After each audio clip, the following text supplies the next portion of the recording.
नमस्कार, मैं हूं अभिषेक उपाध्याय। कोलकाता से राज्याभिषेक में आपका स्वागत है। राज्याभिषेक में आज बड़ी खबर से हम शुरुआत कर रहे हैं। आचार संहिता लागू हुए अभी 24 घंटे भी नहीं हुए कि ममता सरकार के मंत्री फिरहाद हाकिम ने ऐसा बयान दे दिया जो बयान सवालों के घेरे में आ गया। ये बयान उन्होंने कोलकाता की मस्जिद में दिया और उन्होंने इस बयान में कहा, कोलकाता की मस्जिद में तब जबकि आचार संहिता लग चुकी है, उन्होंने कहा कि दुआ कीजिए कि गुजरात जैसा कत्ले आम ना होने पाए। उन्होंने कहा कि दुआ कीजिए बंगाल दिल्ली ना बने, ये यूपी ना बने, बीजेपी को रोकना होगा। ये उन्होंने अपना भाषण दिया कोलकाता की एक मस्जिद में आचार संहिता लगने के बाद। और एक बड़ी बात उन्होंने और कही, उन्होंने कहा कि इमामों के लिए बड़े प्लान का जिक्र किया ममता सरकार के मंत्री ने। उन्होंने कहा कि इमामों का भत्ता बढ़ाने का जो प्लान है वो प्लान उनके पास है। सुनिए उन्होंने कहा क्या।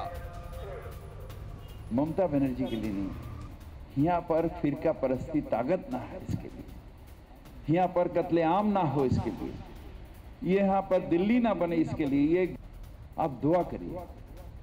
फिरहाद हकीम के लिए नहीं, ममता बनर्जी के लिए नहीं, यहाँ पर फिरका परस्ती ताकत ना है इसके लिए, यहाँ पर कत्लेआम ना हो इसके लिए, ये यहाँ पर दिल्ली ना बने इसके लिए, ये गुजरात ना बने, यूपी ना बने, इसके लिए दुआ की दरखास्त है। एक बार आमीन कहिए, फिरका परस्त ताकतों को अल्लाह बर्बाद कर दे। मेरे सिर में बहुत सारे प्रोग्राम है जो वक्फ को कैसे ठीक किया जाता है, कैसे इसका आमदनी बढ़ाया जाएगा, कैसे यहाँ पर जो इमाम भाता जो हम लोग बंगला में कहते हैं उसे कैसे।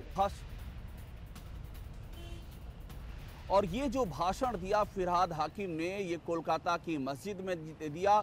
लश्कर लेन मस्जिद इसका नाम है, हेस्टिंग्स में पड़ती है। उसके बाद जब वो मंच से नीचे उतरे तो हमने उनसे सवाल किया कि आचार संहिता लगी हुई है और इस आचार संहिता के दौर में आपने इस मंच से जो बातें की हैं, इन बातों पर आपका क्या जवाब है। और सुनिए हमारे सवालों पर फिरहाद हाकिम ने क्या जवाब दिया। फिरहाद हाकिम हमारे साथ हैं, ममता सरकार के कैबिनेट मंत्री हैं। आपने फिरका परस्त ताकतों को हराने का यहाँ से एक ऐलान किया आपने। हम ही ऐलान नहीं किया, मैं इनके पास दुआ मांगने आए। जो आप दुआ करिए जो फिरका परस्त ताकत बंगाल में ना आए। और आपने गुजरात का एग्जाम्पल दिया कि कत्लेआम वहाँ पर उस तरह से ना, उससे क्या आपका आशय है?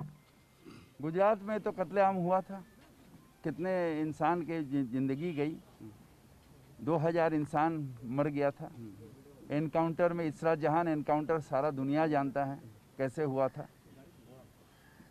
कुछ दिन पहले दिल्ली में कत्लेआम हुआ, 52 इंसान का जान गया। तो ये माहौल बंगाल में ना हो। आप ये चाह रहे हैं कि बीजेपी यहाँ ना आने पाए? अगर संक्षेप में हम आपकी बात एकदम बीजेपी ना आ पाए, मीम ना आ पाए, कोई फिरका परस्त मीम भी नहीं आनी चाहिए यहाँ पर। मीम भी को भी फिरका परस्त है। एक मिनट बात कीजिए। यस, मीम फिरका परस्त है।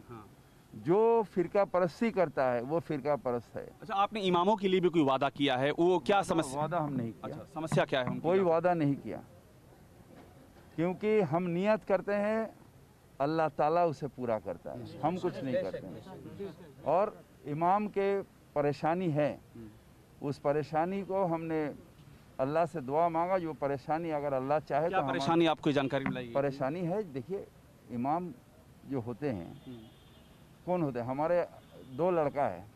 जो लड़का बहुत नेक होता है, बहुत अच्छे होते हैं, बहुत ईमानदार होता है, तो अब्बा कहते हैं बेटा तुम मस्जिद में जाओ, मदरसा में पढ़ो और इमाम बन जाओ, तुम इतना अच्छे हो। और जो थोड़ा बदमाश होता है, थोड़ा बदमाशी करता है इधर उधर, वो ये जाओ तुम अपना नौकरी करो। तो 2 भाई में जो नौकरी करता है वो तो ज़िंदगी में आगे बढ़ जाता है, और जो इमाम होता है वो बेचारा पीछे रह जाता है। वो सिर्फ मस्जिद के जो नमाज के बाद अगर कुछ देता है उसी में उसका गुजारा होता है। तो उसके बीवी बच्चा सब परेशानी में आ जाती हैं। ममता बनर्जी ने एक वक्फ के थ्रू से, वक्फ बोर्ड के थ्रू से एक शुरुआत की थी, इमाम भाता का शुरुआत हुई है। मगर ये बहुत कुछ नहीं है, इनके ज़िंदगी गुजारने के लिए बहुत कुछ और भी उनको मदद चाहिए, और भी मदद चाहिए। और वो मदद हम लोग पूरा कर सकते हैं। वक्फ प्रॉपर्टी जितना है उसको हम लोग अगर रियलाइज़ कर लें, और एक एक प्रॉपर्टी के एक एक कैरेक्टर होता है, उसे अगर ठीक तरह से हम लोग यूटिलाइज़ कर लें तो वक्फ बोर्ड के पास इतना पैसा हो जाएगा जो इमाम को और पैसा देने में कोई असुविधा एक नहीं। सवाल और उठेगा, आपने कहा कि फिरका परस्त ताकतों को हराना चाहिए, आपका राजनीतिक हक है ये कहना, लेकिन ये आप जहां कह रहे हैं यहाँ पर मस्जिद है तो ये आचार संहिता लगी हुई है, ये आप पे सवाल नहीं उठेगा कि आप आचार संहिता में जहाँ पर मस्जिद है वहाँ से आप इस तरह की बातें कर मस्जिद रहे और मंदिर जहाँ पर है, वहाँ जहाँ इंसान जाता है वहीं पर मस्जिद है और मंदिर है। तो फिरका परस्त ताकत को हटाने के लिए आप बेधर्मी की बात नहीं करते हैं। आप हिंदू हैं, आप अपने धर्म मानते हैं, इसका मतलब आप फिरका परस्त नहीं हैं। हम मुसलमान हैं, हम अपने मज़हब को मानते हैं, इसका मतलब हम फिरका परस्त नहीं हैं। जब हम एक मज़हब के होकर दूसरे मज़हब के ऊपर हम अत्याचार करते हैं, जब उसे घृणा करते हैं, तब फिरका परस्ती आती है। बहुत सारे हमारे हिंदू भाई ये रोज काली पूजा करते हैं और फिर हमारे साथ घूमते हैं, वो फिरका परस्त नहीं है। मजहब नहीं सिखाता आपस में बैर रखना, हिंदी है हम, ये हिंदुस्तान हम। आपकी बात मैं समझ रहा हूँ, मैं समझने चाह रहा हूँ कि ये आचार संहिता के दौर में ये बातें आप यहाँ से कर रहे हैं, ये मस्जिद है तो इस पे यहाँ इमाम के इसमें आए थे, हम इमाम के कॉन्फ्रेंस में, मैंने इमाम के ये जलसा में आए थे, हमें इनवाइट कर गया। वहाँ पर आपने कुछ सियासी भी आपकी थी, वो तो आप हमने बताया, हम तो सिर्फ इमाम से पास अपना दुआ मांगने आए थे। कब तक ये पूरा हो जाएगा जो समस्याएं इनकी कब तक पूरी हो जाएंगी? हम अभी इलेक्शन का कोड ऑफ कॉन्डक्ट हो गया, अभी हम कुछ नहीं बोलेंगे।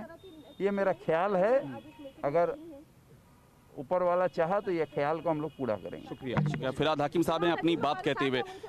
कैमरामैन चेतन के साथ अभिषेक उपाध्याय, टीवी भारत। तो आपने सुना फिरहाद हाकिम की बातें, आपने सुनी। अब हम आपको उस कोलकाता के हेस्टिंग्स की उस मस्जिद में ले चलते हैं ताकि आपको समझ में आएगा कि कहां से फिरहाद हाकिम ये सारी बातें कर रहे थे। इसे समझना भी बहुत ज़रूरी है, तो वो तस्वीर देखिए। अब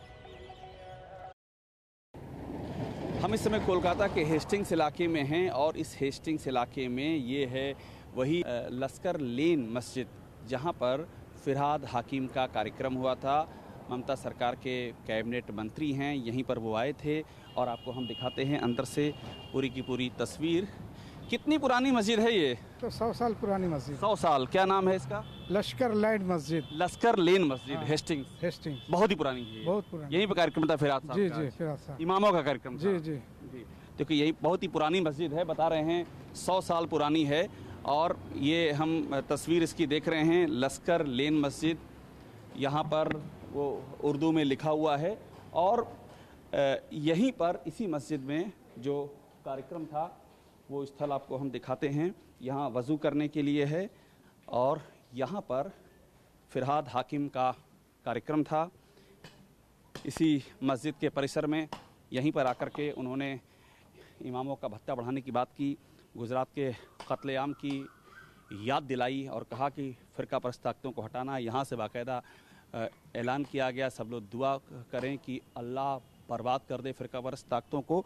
तो ये लश्कर लेन मस्जिद है, यहाँ पर सियासी कार्यक्रम हुआ था। ये है आचार संहिता लगने के बाद ममता सरकार के मंत्री ने जो किया है, ये उसकी तस्वीर है, हम आपको पूरा दिखा रहे हैं। और ये जो जगह है ये बहुत ही इस लिहाज से महत्वपूर्ण हो जाती है और यहीं पर ये सवाल खड़ा हो रहा है कि आखिरकार ऐसा करना कहाँ तक मुमकिन है जब आचार संहिता लगी हुई है और इस पर कार्रवाई करने की मांग उठ रही है। कैमरामैन चेतन शर्मा के साथ अभिषेक उपाध्याय, टीवी भारतवर्ष, कोलकाता। फिक्र आपकी, सोमवार से शुक्रवार रात 9 बजे सिर्फ TV9 भारतवर्ष पर।